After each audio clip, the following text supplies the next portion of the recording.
ciidamada dawladda federaalka Soomaaliya gaar ahaan kuwa sida gaarka u tababaran danab ayaa saacadii la soo dhaafay waxay hawlgallo qorsheysan ay ka fuliyeen degmada Jilib ee gobolka Jubbada Dhexe halkaas oo in muddo fariisimo u ahayd madaxweynaha maleeshiyada al-shabaab war qoraal ah oo ka soo baxay wasaaradda gaashaandhigga xukuumadda federaalka Soomaaliya ayaa lagu sheegay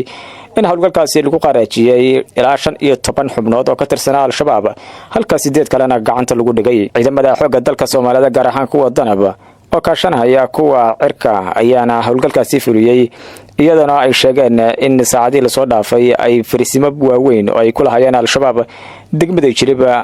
dhulka la simay isla markaana halkaasi lagu baabiyay wasaaradda gaashaandhigga xukuumadda federaalka Soomaaliya iyo sidoo kale taliska ciidanka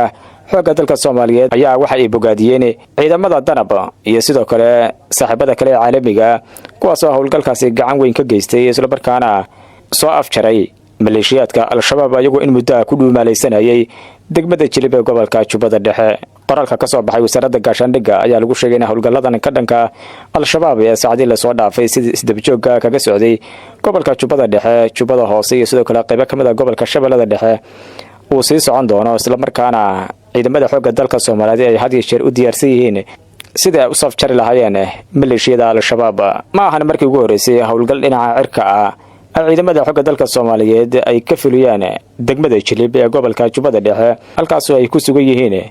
inta badan hogaamiyaasha sarsare ee maleeshiyada al-shabaab iyadoo dhowr jeer duqeymo kala duwan oo degmadaas la beegsadeen lagu qareejiyay hogaamiyaal iyo sidoo kale maleeshiyada la socday